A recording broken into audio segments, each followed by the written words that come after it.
নবী ইব্রাহিম আলাইহিসসালামের কাহিনী। অনেক অনেক বছর আগে ইরাকের বাবিল নামের এক শহরে জন্ম নেন নবী ইব্রাহিম আলাইহিসসালাম। তখনকার মানুষরা আল্লাহকে ভুলে গিয়ে কাঠ পাথরের মূর্তি তৈরি করে তাদের উপাসনা করত। তারা মনে করত এই মূর্তিগুলোই তাদের রিজেক দেয়, বিপদ থেকে বাঁচায় এবং দোয়া কবুল করে। এমনকি তাদের রাজা নামরুদ নিজেকেই খোদা দাবি করত। কিন্তু ছোটবেলা থেকেই ইব্রাহিম আলাইহিসসালামের হৃদয় ছিল আল্লাহভীরু। তিনি ভাবতেন, যে মূর্তি মানুষ নিজের হাতে তৈরি করে সেটি কিভাবে মানুষের রব হতে পারে? তারা তো নিজেরাই ভেঙে যায়, নড়াচড়া করতে পারে না, কথা বলতে পারে না। তিনি রাতের আকাশের দিকে তাকিয়ে চিন্তা করতেন। এক রাতে উজ্জ্বল তারা দেখে বললেন, এটাই বোধহয় আমার রব। কিন্তু যখন তারা হারিয়ে গেল, তখন বললেন, আমি এমন উপাস্যকে মানি না যে হারিয়ে যায়। আবার চাঁদ দেখে ভাবলেন, এটাই বোধহয় রব। কিন্তু চাঁদও যখন অদৃশ্য হল, তখন বললেন, না, এটাও আমার রব নয়। পরে সূর্য উঠলে বললেন, এটাই তো সবচেয়ে বড়, হয়তো এটাই রব। কিন্তু সূর্য অস্ত গেলে তিনি বললেন, আমি মূর্তি ভাঙা ঘটনা। শহরের মানুষ প্রতি বছর একটি উৎসবে যেত।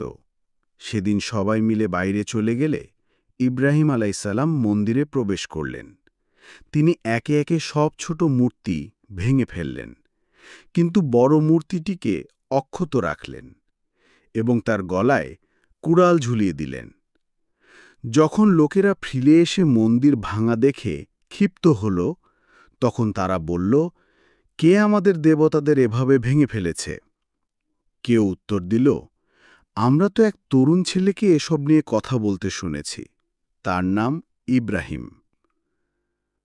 তাকে ধরে আনা হল, জিজ্ঞাসা করা হল, তুমি কি আমাদের দেবতাদের ভেঙেছ? ইব্রাহিম আলাইসাল্লাম শান্তভাবে বললেন, আমি না, ওই বড় মূর্তিটাই করেছে।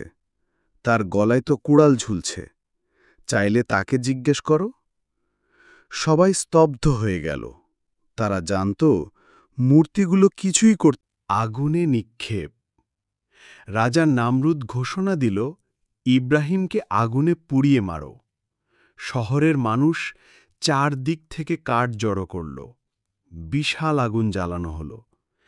এত বড় আগুন ছিল যে তার উত্তাপ দূর থেকে অনুভূত হচ্ছিল। কাছে যাওয়া অসম্ভব ছিল। তাই তারা এক ধরনের যন্ত্র বানিয়ে ইব্রাহিমকে সেই আগুনের ভেতর নিক্ষেপ করল।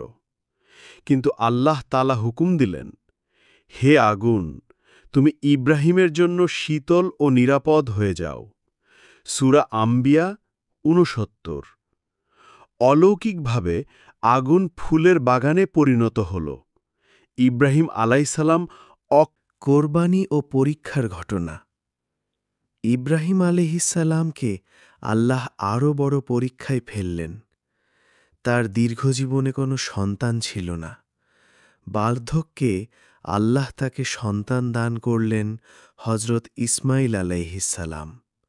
কিন্তু একদিন তিনি স্বপ্নে দেখলেন, তিনি নিজের ছেলেকে আল্লাহর রাস্তায় কোরবানি দিচ্ছেন। নবীদের স্বপ্ন সত্য হয়। তিনি বুঝলেন এটা আল্লাহর নির্দেশ। ইব্রাহিম আলাইহিসসালাম তার ছেলেকে বললেন, হে আমার প্রিয় সন্তান, আমি স্বপ্নে দেখেছি তোমাকে কোরবানি করছি। এ বিষয়ে তোমার কি মত? ছোট্ট ইসমাইল আলাইহিসসালাম উত্তর দিলেন, হে আব্বা, আপনি যা আদেশ পেয়েছেন তাই করুন। ইনশাআল্লাহ আপনি আমাকে ধৈর্যশীলদের মধ্যে পাবেন। সূরা আস-সাফফাত ১০২। যখন তারা উভয়ে আল্লাহর আদেশের প্রতি আত্মসমর্পণ করলেন আর ইসমাইলকে কোরবানি করার জন্য শুইয়ে দিলেন, তখন আল্লাহ ডাক দিলেন, হে ইব্রাহিম, তুমি স্বপ্নকে সত্য প্রমাণ করলে। শিক্ষা ১ আল্লাহ এক, তার বাইরে কোনো উপাস্য নেই। ২ মূর্তি ও মিথ্যা উপাসনা মানুষকে ধ্বংসের পথে নিয়ে যায়। ৩ আল্লাহর উপর ভরসা করলে আগুনও ক্ষতি করতে পারে না। ৪ নবীগণ ছিলেন সত্যবাদী, ধৈর্যশীল এবং আল্লাহর প্রতি সম্পূর্ণ অনুগত। ৫ ইব্রাহিম আলাইহিওয়াসাল্লাম এর কোরবানির ঘটনা শেখায় আল্লাহর আদেশ মানার জন্য সবকিছু ত্যাগ করতে প্রস্তুত থাকতে হবে।